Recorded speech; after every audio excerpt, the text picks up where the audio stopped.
Bom dia. Bom, dando continuidade aqui à palavra sobre o sacerdócio de todos os santos, o Marcelo pediu para eu trazer uma palavra baseada no texto que a gente vai ler, que é a história dos 12 espias. E qual que é o foco da palavra de hoje? É uma reflexão sobre a confiança e a fé em Deus. Então, primeiro, vamos abrir em Números 13, que é o texto base para a pregação de hoje, a partir do versículo 1.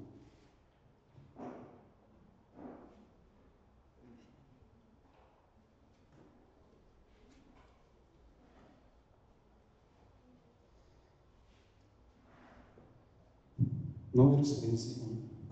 E falou o Senhor a Moisés, dizendo: Envia homens que espiem a terra de Canaã, que eu hei de dar aos filhos de Israel. De cada tribo de seus pais enviareis um homem, sendo cada um príncipe entre eles. E enviou-os Moisés no deserto de Parã, segundo a ordem do Senhor. Todos aqueles homens eram cabeças dos filhos de Israel. Então aqui, no início da história, a gente tem a ordem de Deus para Moisés, de que fosse enviado 12 homens que fossem espiar a terra de Canaã.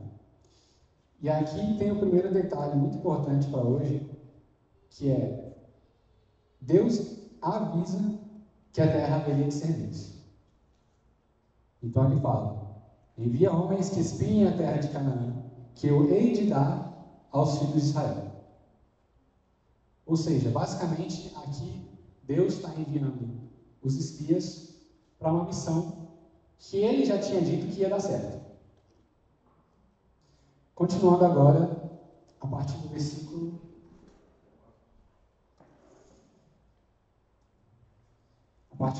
22.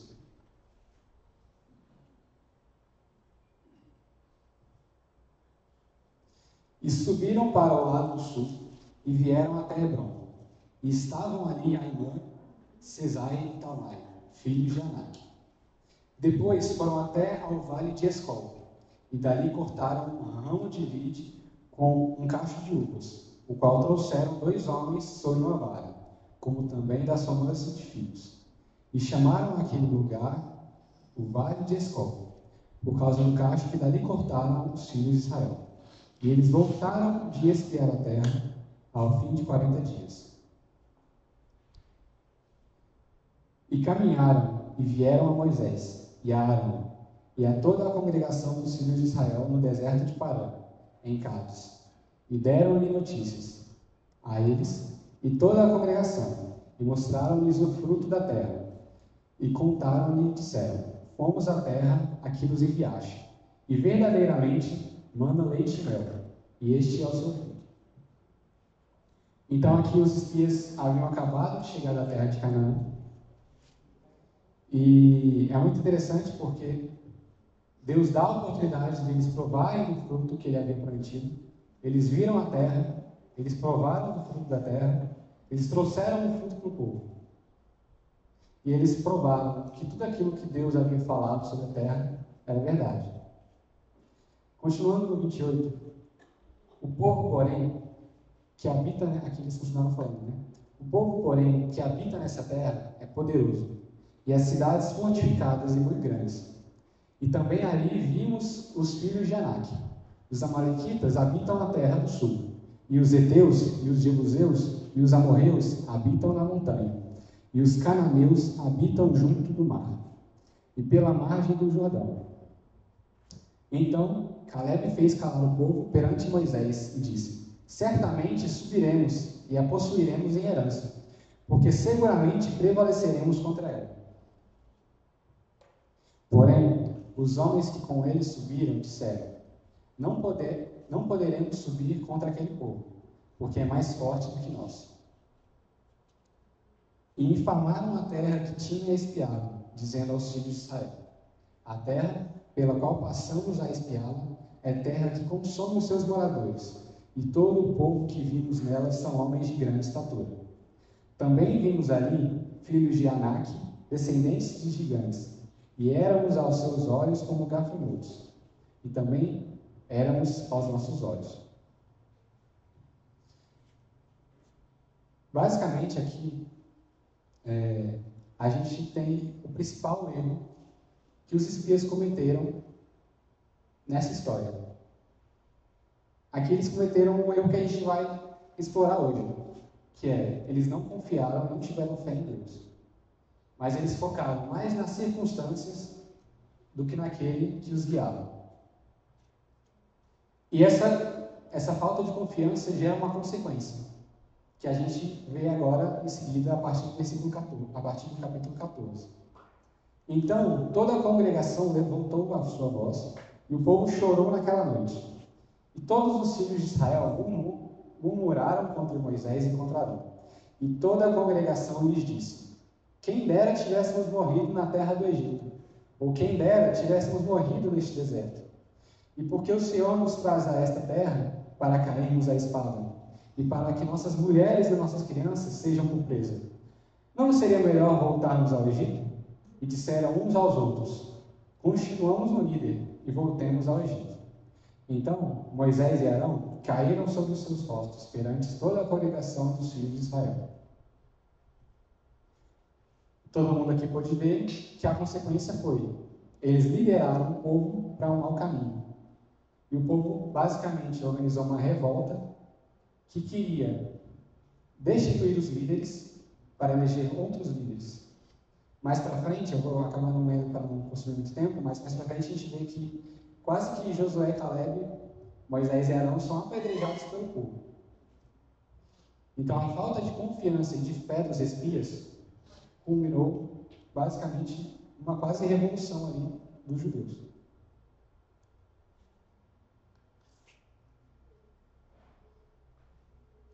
Agora, pulem, por favor, no versículo 30. A gente acabou de ver sobre a falta de confiança dos espias e a consequente falta de confiança também do povo. Mas o que isso gerou depois de tudo ali, né? Não entrareis na terra pela qual levantei a minha mão, que vos faria habitar nela, salvo Caleb, filho de Jefoné, e Josué, filho de Nun. Mas os vossos filhos, de que dizeis, por presa serão, porém nela. E eles conhecerão a terra que vós desprezastes. Porém, quanto a vós, os vossos cadáveres cairão neste deserto. E vossos filhos pastorearão neste deserto 40 anos. E levarão sobre si as vossas infidelidades, até que os vossos cadáveres se consumam neste deserto. Segundo o número dos dias em que espiastes essa terra, 40 dias, cada dia representando um ano. Levarei sobre vós as vossas iniquidades 40 anos, e conhecereis o meu afastamento. Então a gente observa aqui, através desse texto, que a principal consequência da falta de fé do povo foi adiar os planos e a vontade de Deus para eles. Deus tinha uma vontade e um plano de que aquele povo adentrasse a terra de Canaã, provavelmente num período próximo ali em que eles estavam espiando. Mas a sua falta de fé e a sua falta de confiança fez com que Deus postergasse esse período e fizesse com que eles ficassem 40 anos rodeando no deserto. Agora vamos para Hebreus 3, versículo 14.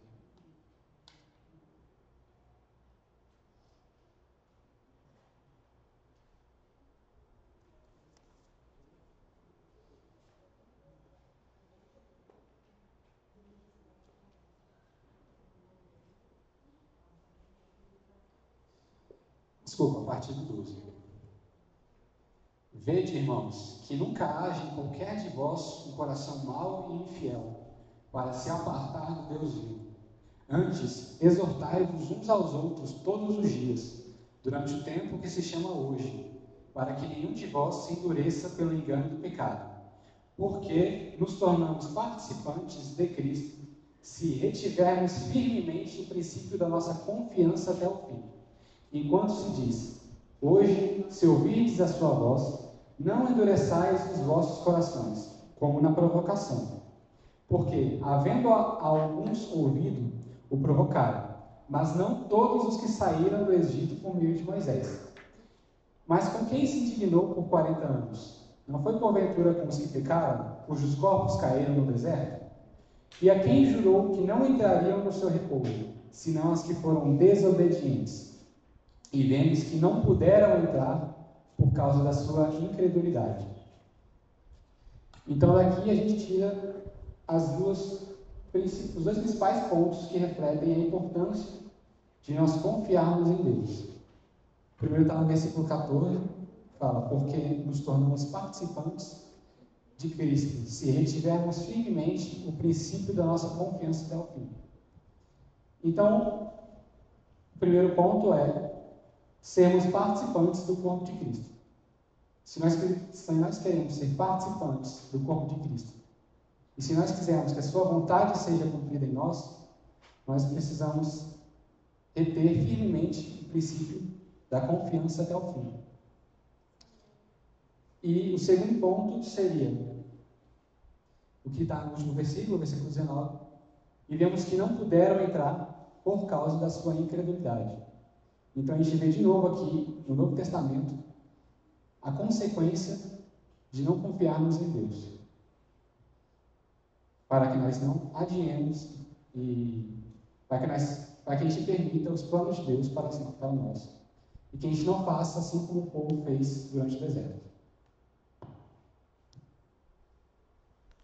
Em Hebreus é um livro muito legal para estudar sobre essa questão da fé, porque nós vemos diversos exemplos de personagens que cumpriram a vontade de Deus por meio da sua fé. Então, em Hebreus 11, versículo 1, acho que todos conhecem esse versículo. Ora, a fé é o firme fundamento das coisas que se esperam e a prova das coisas que não se veem. Porque por ela os antigos alcançaram testemunho. Pela fé, entendemos que os mundos pela palavra de Deus foram criados. De maneira que aquilo que se vê não foi feito do que é aparente. Pela fé, Abel ofereceu a Deus maior sacrifício do que Caim, pelo qual alcançou o testemunho de que era justo, dando Deus testemunho dos seus dons, e por ela, depois de morto, ainda fala. Pela fé, Enoque foi transladado para não ver a morte, e não foi achado, porque Deus o transladara, visto como antes da sua transladação alcançou o testemunho de que agradara a Deus. Ora, sem fé é impossível agradar, porque é necessário que aquele que se aproxima de Deus creia que Ele existe e que é galardoador dos que o buscam. E daí para frente, eu queria poder ler com vocês, mas pelo tempo não vou ler os 40 versículos aqui, mas eu sugiro que vocês leiam depois. Tem muitos exemplos de personagens do Velho Testamento cuja obra de Deus foi cumprida por meio da sua fé. Exemplos mais famosos aqui, Noé, que foi divinamente avisado das coisas que não se viam. Então, ele foi avisado de algo que nunca tinha acontecido antes, ia cair água do céu. E pela sua fé, ele foi lá e construiu uma arca para salvar a sua família e salvar os animais. Pela fé, Abraão foi chamado para um lugar que havia de receber por herança. Abraão foi chamado para um lugar que ele nunca tinha ido antes. Pela fé, Sara deu à luz fora da idade. E pelo resto aí do capítulo nós vemos diversos outros exemplos. De novo, sem fé é impossível agradar a Deus. E nós não podemos esperar que a sua obra seja completa em nós se nós não tivermos fé nele.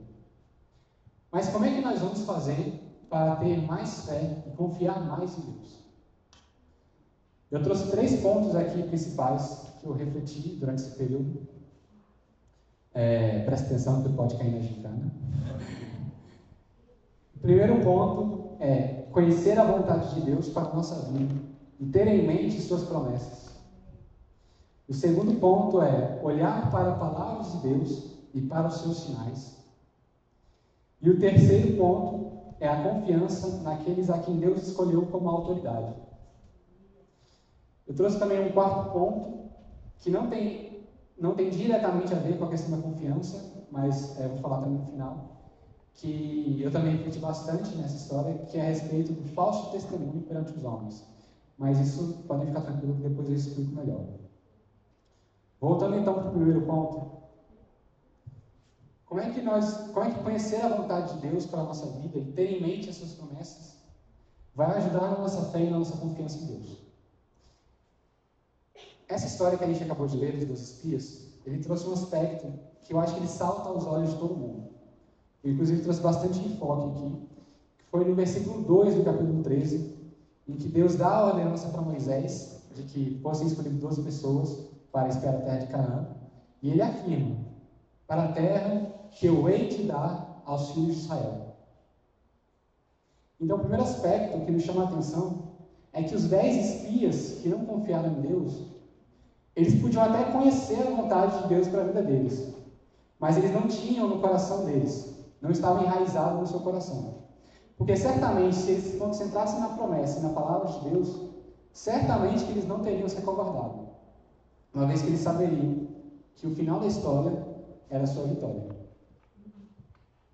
Quando nós entendemos e internalizamos a vontade de Deus em nossa vida, nós não agimos segundo as nossas circunstâncias, mas nós agimos confiando naquele que nos guia e confiando no seu propósito, sem olhar as circunstâncias. É interessante que em Números 13 e 30, não precisa abrir, mas quando os espias estavam difamando a terra que Deus havia dado para eles são interrompidos por Caleb, que fala que eles deveriam sim adentrar a terra, porque certamente eles prevaleceriam contra ela. Então aqui é interessante que Caleb foi ali o único que se manifestou, que tinha dentro do coração dele a certeza da vontade de Deus, que era que eles possuíssem aquela terra. E a gente vê depois que eles de certa forma recompensados pela sua confiança. A sua obediência a Deus faz com que somente ele e Josué, de todas aquelas pessoas, adentrassem a terra de Canaã. Então a gente já entendeu que conhecer a vontade de Deus é imprescindível para a gente conhecer, para a gente confiar mais nele. Mas o que Deus tem de vontade para nós, para vocês, para a gente que está aqui? Naquela época, ele falou ao povo por meio de Moisés, que era profeta. Hoje, ele não fala mais conosco por meio do ofício da profecia. Ele fala conosco por meio da palavra e por meio do seu Espírito. E se nós queremos conhecer a vontade de Deus para a nossa vida, a gente tem nas nossas mãos a base para a gente entender essa questão. Então, eu vou trazer alguns exemplos de vários textos que tem na Bíblia que refletem a vontade de Deus para nós. Mateus 28, 19. Esse texto é muito famoso, acredito que vocês conheçam, mas que muitas vezes a gente esquece desse texto. Mateus 28, 19.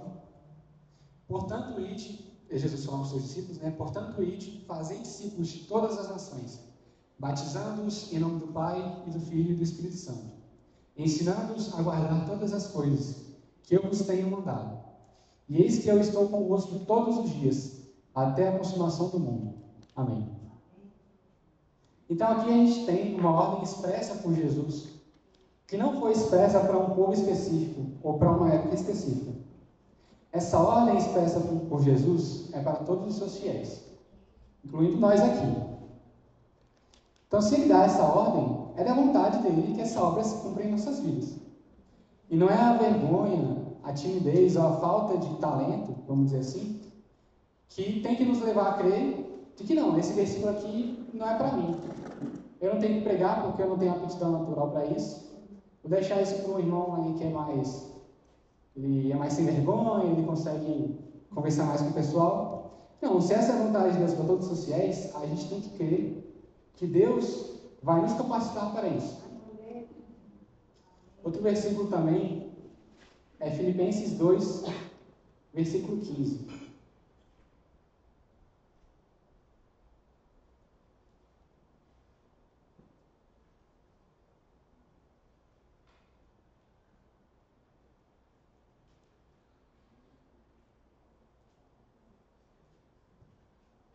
Filipenses 2,15 fala: para que sejais irrepreensíveis e sinceros, filhos de Deus e inculpáveis, no meio de uma geração corrompida e perversa, entre a qual resplandeceis como astros no mundo.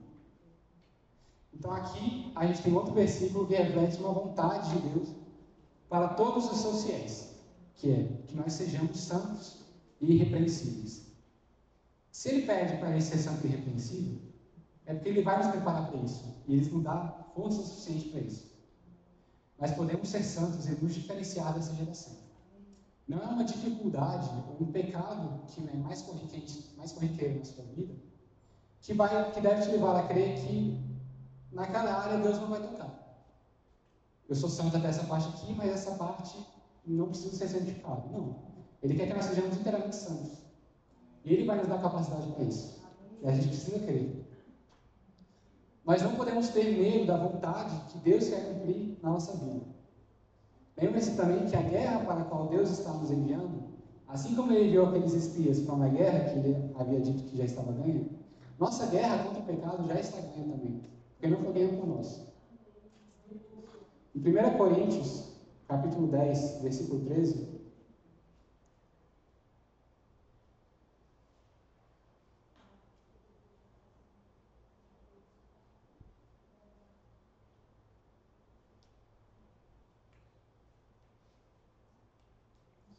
Coríntios 10, 13. Não veio sobre vós tentação, senão humana, mas fiel é Deus, que não vos deixará tentar acima do que podeis. Antes, com a tentação dará também um escape, para que a possais suportar. Então Ele nos guarda do pecado, Ele nos guarda de nós nos perdermos. Nós podemos vencer todas as lutas que nos for confiado. Todas as tentações que a gente estiver passando, a gente pode ter certeza de que nos foi confiado. Essa é uma promessa de Deus para a nossa vida. Mas a gente também precisa ter muito cuidado com a questão, isso que eu falei, de termos em mente a promessa que Deus tem para a gente. Onde está a promessa de Deus para a gente? Está na Bíblia.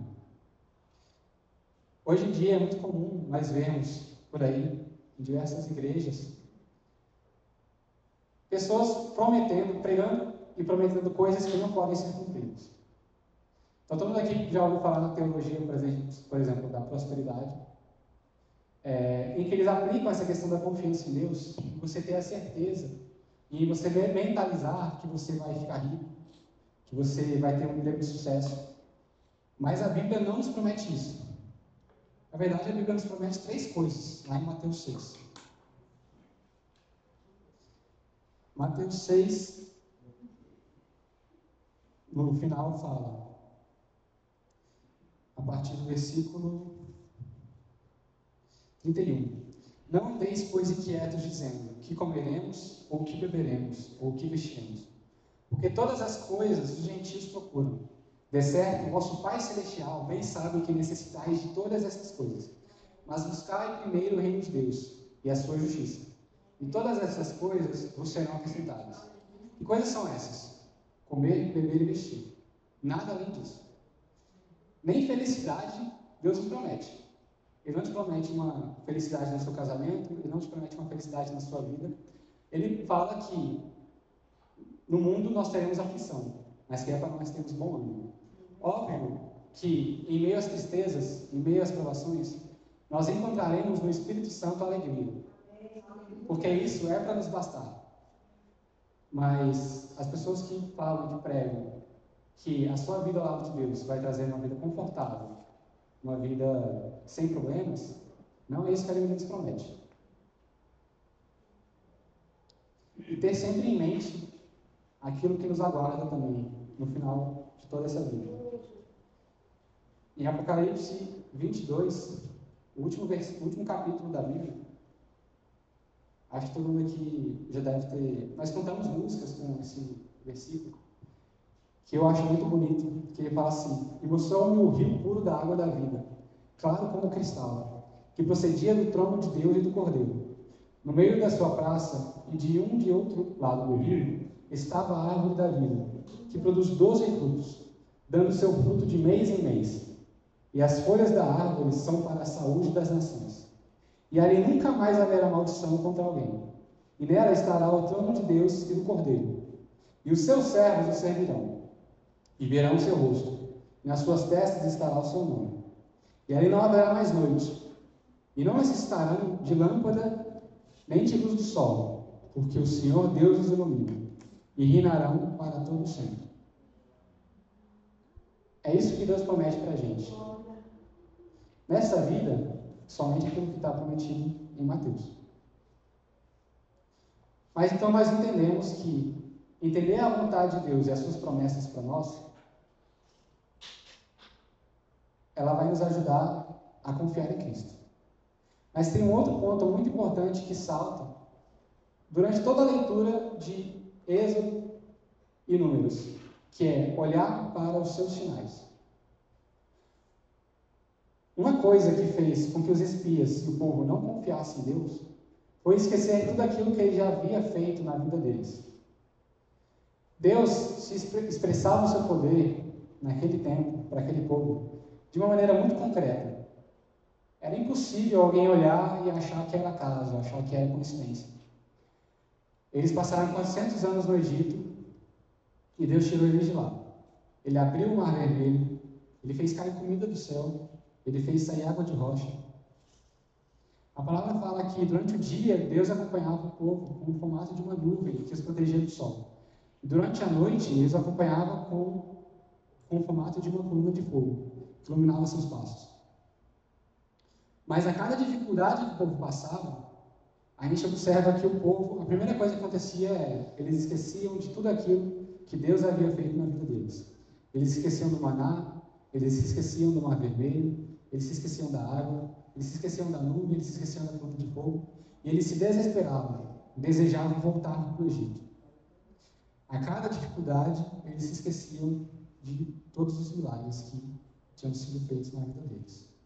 Então, se nós queremos confiar em Deus, nós temos que trazer na mente tudo o que Ele já fez de sinal. E onde é que a gente observa esses sinais? É isso que a gente vai ver agora. Primeiro vamos abrir em 1 Coríntios, capítulo 2, versículo 4.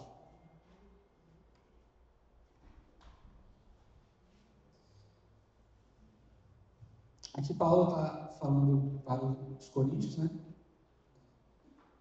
E ele diz...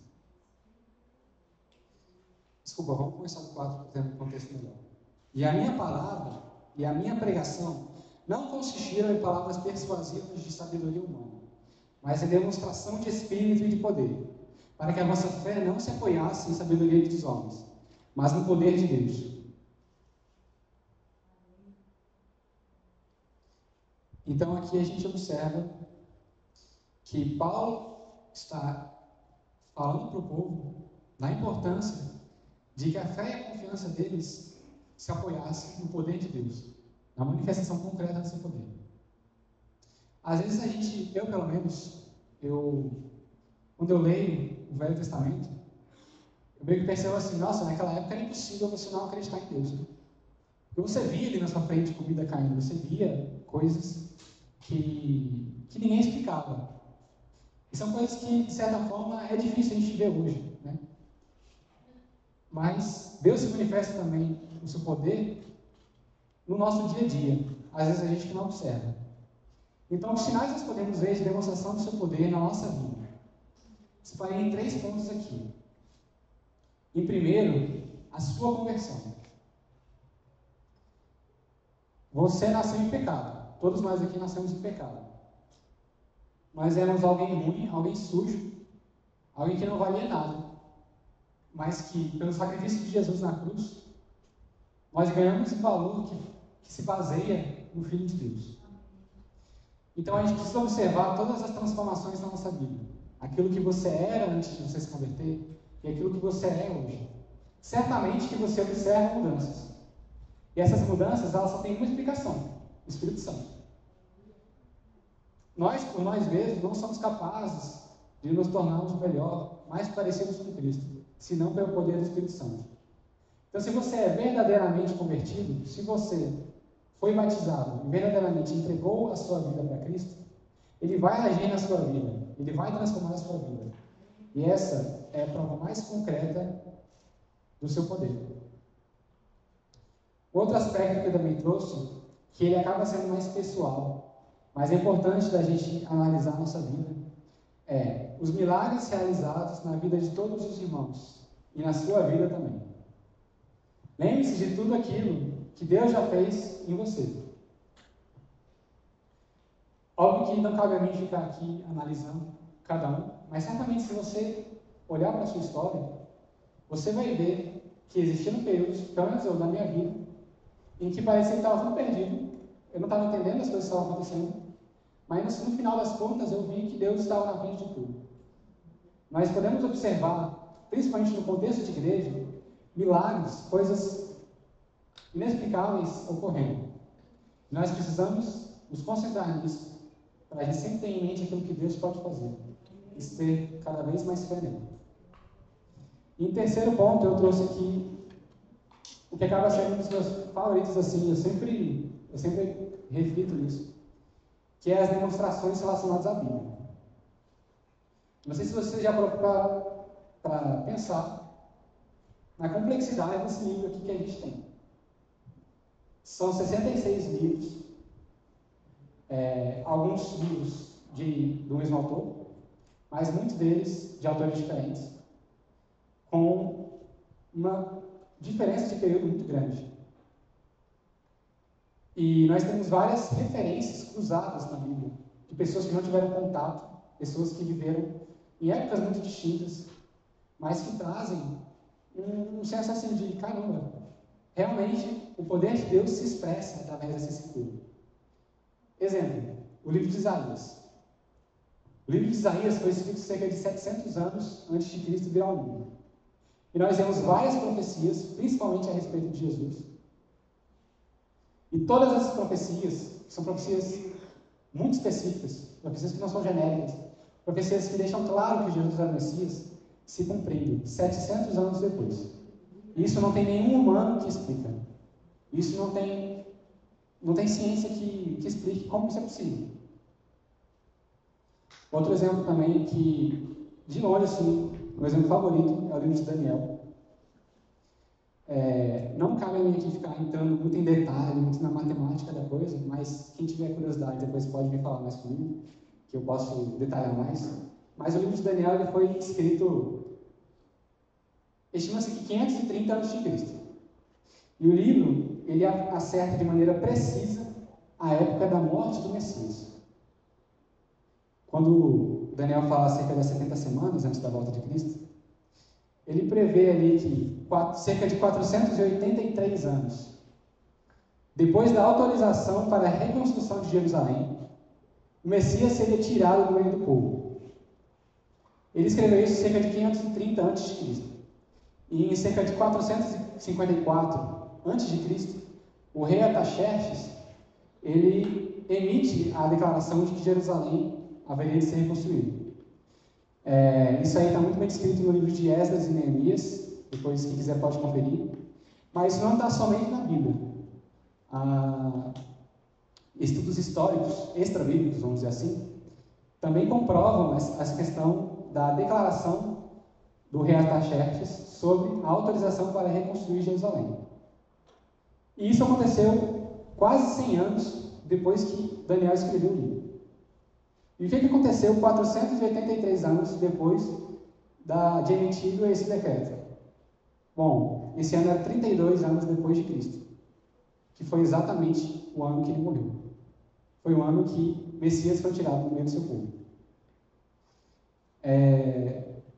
Nenhum humano explica isso aqui. Isso aqui foram só 2 exemplos de vários outros exemplos que tem na Bíblia. Eu amo ficar analisando, ficar vendo esses exemplos, porque isso gera fé. Porque ninguém explica isso. Ninguém explica Como é que alguém, meio milênio antes da vinda de um ser humano para a Terra, consegue prever todos esses acontecimentos com tamanha precisão? Então, se nós quisermos confiar mais em Deus, nós precisamos ter em mente o seu poder, nós precisamos ter em mente os seus sinais. E são vários os seus sinais no nosso dia a dia. O profeta Jeremias, ele escreve em Lamentações 3:21, um versículo muito famoso, que diz assim, ele fala que quer trazer à memória tudo aquilo que pode lhe dar esperança. Então, da mesma forma, se nós queremos ter mais fé em Deus, traga à sua memória tudo aquilo que pode lhe dar esperança. O terceiro ponto da confiança em Deus é confiar naqueles a quem Ele escolheu como autoridade. No contexto da palavra lida, a gente observa que Deus escolheu Moisés e Arão como as principais autoridades, respectivamente como profeta e sacerdote. Um erro que o povo e os espias cometeram foi não confiar neles, mas eles prontamente julgaram as suas decisões e ameaçaram eleger um novo líder que atendesse às suas vontades. Ao invés de confiar em Moisés, que trazia a palavra de Deus, o povo preferiu confiar nos espias, que falavam tudo aquilo que seguia as suas próprias vontades.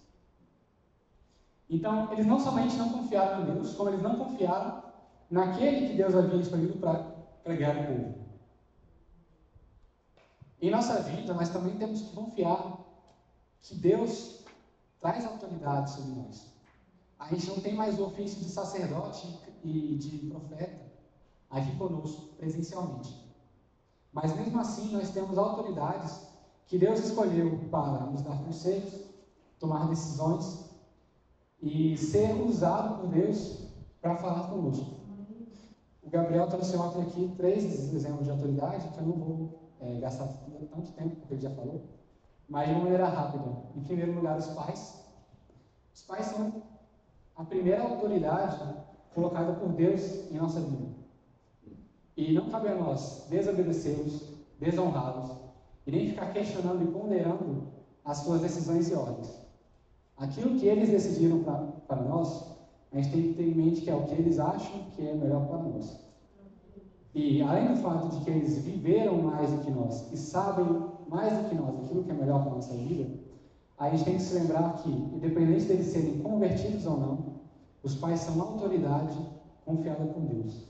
E não existe autoridade que não foi colocada por Deus naquele lugar. Em segundo lugar, nós temos o presbitério. Os líderes da igreja também devem ser vistos como autoridade de expressão da vontade de Deus em nossa vida. É muito comum em igreja nós vermos grupos de pessoas reclamando dos seus líderes, como se lhes faltasse sabedoria e discernimento. Assim como os judeus fizeram ao tentar apedrejar Moisés, Arão, Caleb e Josué. Às vezes nós também apedrejamos os nossos líderes, a gente que não percebe. É óbvio que os líderes, eles vão tomar as suas decisões baseado nas escrituras, baseados na vontade de Deus. Mas existem decisões que vão para além do que é certo, do que é errado, do que é absoluto na Bíblia. Por exemplo, organização, administração. Onde é que vai ser o retiro? Qual lugar que a gente vai escolher? São coisas que não estão escritas na Bíblia, mas são coisas que os líderes têm autoridade e têm sabedoria para decidir o que é melhor para a igreja. Onde é que vai ser mais fácil fazer? Que dia é melhor? Que horário? Que escala que a gente vai fazer? Então a gente tem que confiar que Deus usa os líderes para falar para nós.